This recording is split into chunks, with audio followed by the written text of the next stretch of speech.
Hi everyone, আসসালামু আলাইকুম। আমি তাহেবা। আমার আরেকটা নতুন ব্লগে তোমাদের সকলকে জানাই ওয়েলকাম। আশা করছি তোমরা সবাই অনেক ভালো আছো। আলহামদুলিল্লাহ আমরাও কিন্তু অনেকটাই ভালো আছি। তো আজকে সকালবেলা ঘুম থেকে উঠে যখনই রান্নাঘরে এসেছি, রান্নাঘরে এসে না টোটালি আমার মাথাটা পুরো গরম হয়ে গেছিলো আর মনটাও না ভীষণ খারাপ হয়ে গেছিলো। তো কী কারণে হয়েছে বলো তো? এই যে দেখতে পাচ্ছ আমাদের রান্নাঘরের পিছনে কিন্তু এই এত বড় একটা নিম গাছ, অনেক বছর পুরনো। তো সেই নিম গাছটাকে না আজকে সকালবেলা থেকে কিন্তু কেটে নিচ্ছে। তো জানি না কি কষ্ট যে গাছটার জন্য তাদের হচ্ছিল, বুঝতেই পারিনি। আর যবে থেকে আমরা এইখানে এসেছি, মানে আমাদের এই বাড়িতে এসেছি, তো তবে থেকে এই ছোটোবেলা থেকে কিন্তু আমরা এই গাছটাকে দেখে আসছি। তো গাছটা কিন্তু একইভাবে বাড়ছে, কাটছে, ঠিক আছে, কিন্তু এই যে একবারে গাছটাকে নিঃস্ব করে দিল না, ভীষণ মনটা খারাপ হয়ে গেছিলো জানো তো। তো এই গাছ কাটাটাকে দেখে আমি তো খানিকক্ষণ চুপচাপ বসেই পড়লাম। তারপরে উঠে একটু চা করে নিয়েছি আমার জন্য আর ছেলের জন্য। এদিকে খাবারটা রেডি করে নিচ্ছি। তো ও না এই একটু আগেই জাস্ট ঘুম থেকে উঠলো, ওকে একটু মধু জল তার সাথে একটু বিস্কুট দিয়ে দিচ্ছি। তো এখন একটু বেলা হয়ে গেছে যেহেতু, তাই ওকে এই হালকা খাবারটাই দিলাম, কারণ এরপরে যদি স্কুলে যাই তারপরে না আবার আমাকে ভাত খাওয়াতে হবে, তার জন্যই হালকা খাবারটা সকালবেলায় দিলাম। আর এই যে আমিও চা খেয়ে ছেলেকে খাইয়ে দিয়ে আমি এদিকে কাঠের জালে ভাতটা বসিয়ে দিয়েছি। তো সকালবেলার দিকে একটু মেঘ করছে, তবুও বৃষ্টি যেহেতু হয়নি তার জন্য না ভাতটাই কাঠের জালেই বসিয়ে দিয়েছি। তবুও মাঝে মাঝে একটু হালকা পাতলা জল হচ্ছিল, তাও ভাতটা ওখানেই করলাম। তো ভাতে চালটা দিয়ে তারপরে সোজা চলে যাব আবার রান্নাঘরে, কারণ কালকে রাত্রিবেলায় সমস্ত সবজি কিন্তু আমি কেটে রেখেছিলাম যা যা রান্না করব।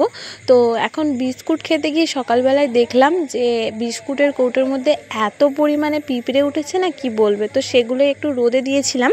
তো হালকা পাতলা রোদটা যেহেতু উঠেছিল, তাই রোদে দিয়ে বিস্কুটগুলো খানিকক্ষণ রেখে পিঁপড়েগুলো চলে যাওয়ার পর আবার বিস্কুটগুলো কিন্তু কৌটোর মধ্যে ভরে দিচ্ছি।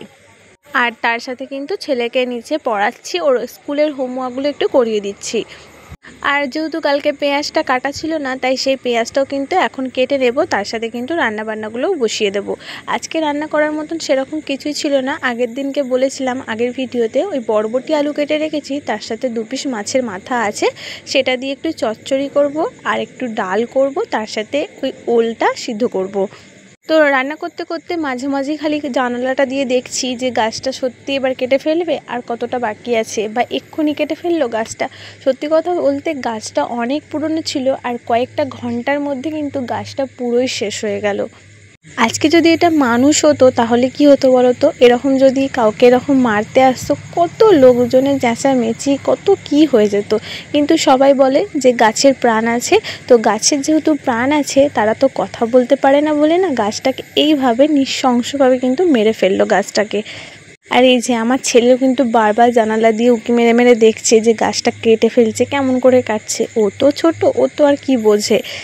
আসলে আমরা মানুষেরা চাইলে কিন্তু অনেক কিছুই করতে পারতাম, কিন্তু এই যে গাছটা ছিল একটা জায়গায়, কোনো মানে কারোর কোনো ঝামেলাই ছিল না, কারোর কিন্তু কোনো ক্ষতিও করেনি গাছটা, না কারোর বাড়িতে বা কারোর জায়গায় আছে সেটাও কিন্তু নয়, যেখানে ছিল ভালোই ছিল, কিন্তু তাকে মেরে এরকম নষ্ট করে ফেলার কিন্তু কোনো মানেই ছিল না। আমরা যদি চাইতাম তাহলে কিন্তু গাছটাকে বাঁচিয়ে রাখতে পারতাম। তো চলো, যার জিনিস সে কেটে নিয়েছে, বা ভালো করেছে, জানি না ভালো করেছে কিনা ঠিক করেছে, কিন্তু ভীষণ মনটা খারাপ হয়েছে, যাই বলো নাই বলো। তো তার জন্যই কিন্তু তোমাদের সাথে শেয়ার করা। তো এদিকে চলো রান্না করতে বসিয়ে দিয়েছি। ওদিকে যেহেতু ভাতটা হচ্ছে, তো এদিকে আমি চচ্চড়িটা ডালটা বসিয়ে দিয়েছি। তো ডালটা অনেকক্ষণ আগেই কিন্তু বসিয়ে দিয়েছি, এখন চচ্চড়িটা করে নিচ্ছি। তার সাথে ডালটা নুন আর একটু হলুদ দিয়ে ভালোভাবে ঘেটে নিয়েছি, আর এখন জলটা দিয়ে ভালোভাবে ফুটিয়ে নেব। তো চলো রান্না করতে করতে একজনের কমেন্ট পড়া হোক। তো আগের ভিডিওতে কমেন্টটা পড়েছিলাম, তো নাজির আলী বলে আমাকে কমেন্ট করেছে। তো বলেছিলাম যে তুমি মেয়ে না ছেলে, ওটা জানাতে, তো জানিয়েছে। তো এটা একটা দিদি, তো দিদিটার নাম হচ্ছে হীরা। তো আমি যদি ভুল না বলে থাকি তাহলে কিন্তু অবশ্যই কমেন্ট করে জানিও। যেটা বুঝলাম সেটাই তোমাদের সাথে শেয়ার করলাম। আর দিদি জিজ্ঞাসা করেছে যে আমার বাড়ি কোথায়। আমার বাড়ি হচ্ছে হুগলি জেলার চুঁচুড়াতে। আর জিজ্ঞাসা করেছে যে আমার মা কি করে স্কুলে। তো আমার মা হচ্ছে অঙ্গনওয়াড়ি স্কুলের হেল্পার। তো মা স্কুলে যায়, সকালবেলাতেই প্রত্যেক দিনে স্কুলে যায়। তো তোমার আশা করছি প্রশ্নগুলোর উত্তর দিতে পারলাম। আর তুমি এইভাবে আমার পাশে থেকো, আমাকে কমেন্ট করে যেও সুন্দর সুন্দর। আরও যদি তোমাদের কারো কোনো কোয়েশ্চেন থাকে অবশ্যই জানাতে পারো, আমি কিন্তু তোমাদের সাথে সমস্ত কোয়েশ্চেনের অ্যান্সার দেব। আশা করছি আমার আজকের দিনের এই ভিডিওটাও তুমি দেখবে। তো দেখে থাকলে অবশ্যই কিন্তু কমেন্ট করে জানিও যে তুমি কোথা থেকে আমার ভিডিওটা দেখছো, আর চুচুড়া চেনো কিনা সেটাও কিন্তু জানিও। তো চচ্চড়িটা ভালো করে কষিয়ে জল দিয়ে গ্যাসের ওদিকটাই করে দিয়েছি। আর এখন এই ছোটো বান্নাটার মধ্যে যে ওলগুলো ছাড়িয়ে রেখেছিলাম কালকে, তো সেখান থেকে কিছুটা ওল এখন একটু সিদ্ধ করে নিচ্ছি। তো ওলটা সিদ্ধ বসিয়ে দিয়ে মা সকালবেলায় বেশ কিছু জামা কাপড় কেচে দিয়েছিল, তো সেগুলোই এখন একটু মেলে দিচ্ছি। কারণ সকালবেলা থেকে এটা ওটা করতে গিয়ে না জামা কাপড়ের কথাগুলো ভুলেই গিয়েছিলাম। তাই এখন যেই নিচে গিয়েছিলাম বাথরুমের মধ্যে দেখলাম জামা কাপড়ের বালতিটা ছিল। তো বেশ কিছু জামা কাপড় আগে সকালবেলাতেই একটু মেলে দিয়েছিলাম, সেগুলো এখন তুলে নিচ্ছি। আর ভেজা জামা কাপড়গুলো এখন একটু মেলে দিচ্ছি। তো হালকা হালকা যেহেতু রোদ আছে, জামা কাপড়গুলো কিন্তু ভালোই শুকিয়ে যাবে।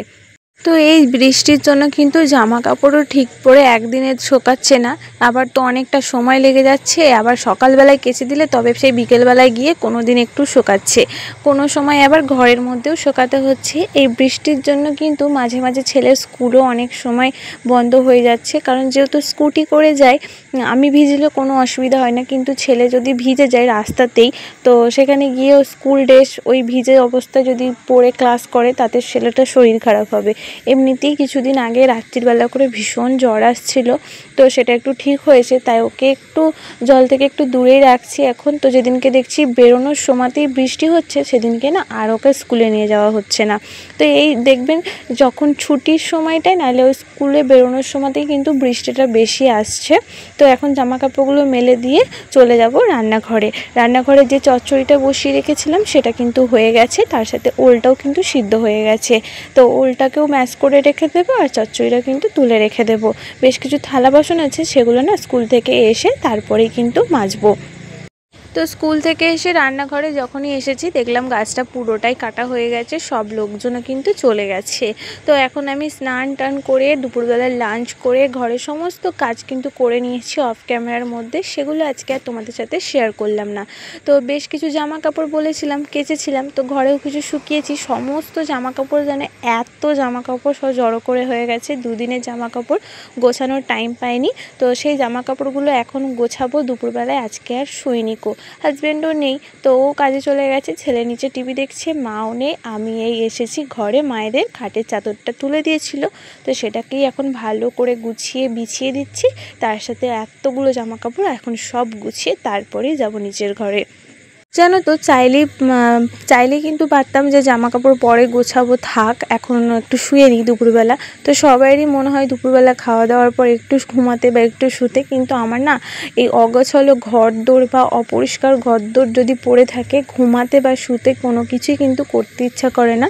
যতক্ষণ না গোছাবো ততক্ষণ কিন্তু শান্তি হয় না।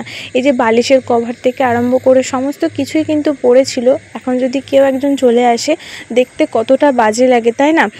কোথায় এই জামা কাপড়গুলো লোকাবো বা দেখতে কেমন লাগবে, সেই লোকটাই বা সেই মানুষটাই কি ভাববে যে এইভাবে এরকম ঘরদোরটা পড়ে আছে।